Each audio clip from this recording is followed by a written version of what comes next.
السلام علیکم دوستوں، اب شب برات کے ایام یعنی شعبان کا مہینہ شروع ہو گیا ہے اور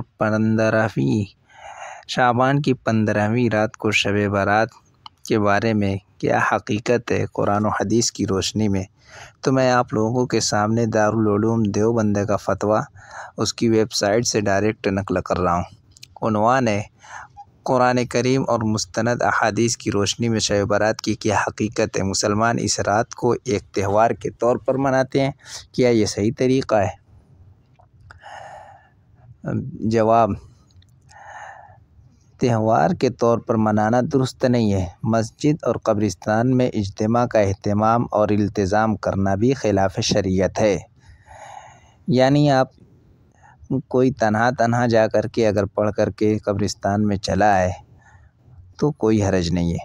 بعض روایات 15ویں شعبان کی شب کی بعض فضیلت کا ذکر ہے، جس سے رات میں نماز پڑھنا اور دن میں روزہ رکھنا مستحب درجہ میں ثابت ہوتا ہے۔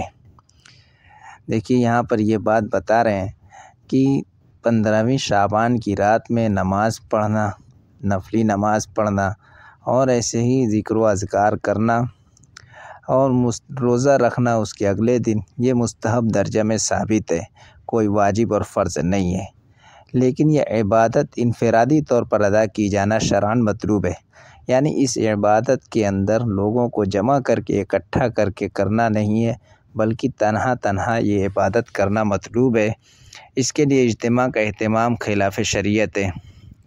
اور حدیث عن علی رضی اللہ عنہ عن النبی صلی اللہ علیہ وسلم اذا كانت لیلۃ النصف من شعبان، کہ جب شعبان کی 15ویں رات ہو، 15ویں تاریخ ہو تو فقوموا لیلہ، تو اس کی رات میں قیام کرو، وصوموا نہارا، اور اس کے دن میں روزہ رکھو، کیونکہ اللہ تعالی فإن اللہ تعالی ينزل فيها لغروب الشمس إلى سماء الدنيا، کہ اللہ تبارک و تعالی اس رات میں سورج کے غروب ہونے کے بعد آسمان دنیا پر اترتے ہیں۔ پھر وہ کہتے ہیں، ہے کوئی مغفرت کا طلب کرنے والا کہ میں اس کی مغفرت کروں؟ ہے کوئی روزی کو مانگنے والا کہ میں اس کو روزی دوں؟ ہے کوئی مصیبت زدہ تو میں اس کو عافیت دوں؟ قضا، یعنی ایسے اس طرح سے اعلان ہوتا رہتا ہے حتی یطلع الفجر، یہاں تک کہ فجر روشن ہو جاتی ہے، یعنی فجر طلوع ہو جاتی ہے۔ اس طرح کا مضمون اور بھی بعض روایات میں آیا ہے، لہذا فرداً جو کچھ توفیق ہو، نماز تلاوت کر لی جائے، ذکر کر لیا جائے، بس۔ قبرستان جانے کو بھی ضروری سمجھنا اور شور شرابہ کے ساتھ نوجوانوں کا وہاں جانا غلط ہے۔ قبرستان جانے کا مقصد موت کو یاد کرنا اور تذکیر آخرت ہے۔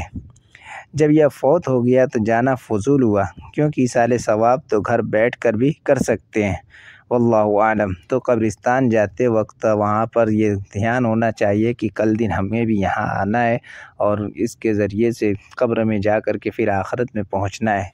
اور پھر اس کے بعد ہم آپ کو ایک اور فتویٰ دکھاتے ہیں شب برات میں قبرستان جا کر مرحومین کے لیے ایصال ثواب کے بارے میں۔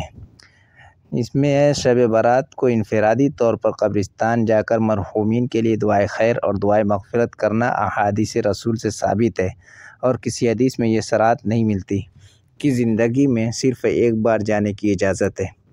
اچھا، یہاں پر رک کر کے آپ سمجھ لیں کہ کچھ لوگ یہ کہتے ہیں کہ زندگی میں ایک بار جانا کافی ہے، اس سے زیادہ جانے کی ضرورت نہیں ہے۔ تو یہاں پر دارالعلوم دیوبند کے فتوے میں صراحت کے ساتھ لکھا ہے کہ کسی حدیث میں یہ صراحت نہیں ملتی کہ زندگی میں صرف ایک بار جانے کی اجازت ہے۔ لیکن شب برات میں قبرستان جانے کو ضروری سمجھنا، اجتماعی طور پر جانا اور نہ جانے والے کو ملامت کرنا بھی درست نہیں ہے۔ اور یہ حدیث جس کے ذریعے سے قبرستان جانا ثابت ہے، وہ حضرت عائشہ رضی اللہ تعالی عنہ کی حدیث ہے کہ وہ ایک مرتبہ حضور صلی اللہ علیہ وسلم کو تلاش کرتے ہوئے رات میں جب نکلی ہیں تو جنت البقیع کے اندر جا کر کے پایا، اور حضور صلی اللہ علیہ وسلم اس رات میں مردوں کے لیے دعا کر رہے تھے۔ اور پھر مزید یہ ہے کہ اس رات کی فضیلت کے بارے میں اہل حدیث کے بہت بڑے عالم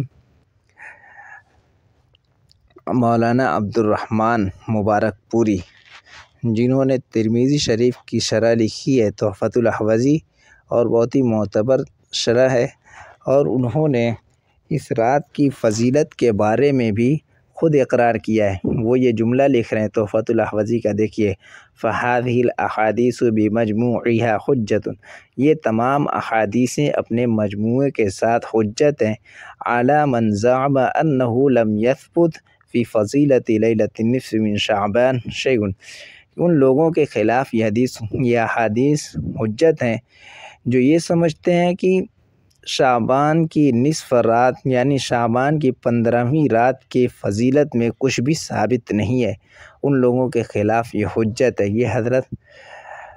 یہ حضرت علامہ محدث عبدالرحمن مبارک پوری لکھتے ہیں، جو اہل حدیث کے بڑے علماء میں شمار ہوتے ہیں، تو ان کے نزدیک بھی اس کی فضیلت ثابت ہے، لہٰذا بلا وجہ یا ضد اور عناد پر اس کی فضیلت کا انکار کرنا یہ صحیح نہیں ہے۔ اور اسی طریقے سے ڈاکٹر اسرار کی بھی تقریر میں ہم نے سنا کہ وہ بھی کہتے ہیں کہ اس کی احادیث اتنی زیادہ ہیں، گرچہ ضعیف ہیں لیکن اتنی کثرت سے ہیں کہ اس کی فضیلت کا انکار کرنا آسان نہیں ہے، لہٰذا ہم لوگ ضد اور عناد پر کسی چیز کو کمزور دکھانے کے لیے ایسا نہ کریں، کیونکہ ضعیف حدیث بھی رسول صلی اللہ علیہ وسلم سے ثابت ہوا کرتی ہیں، لہٰذا ہم لوگوں کو صحیح طور پر جو صحیح حکم ہے اس طریقے سے اللہ تعالی عمل کرنے کی توفیق عطا فرمائے۔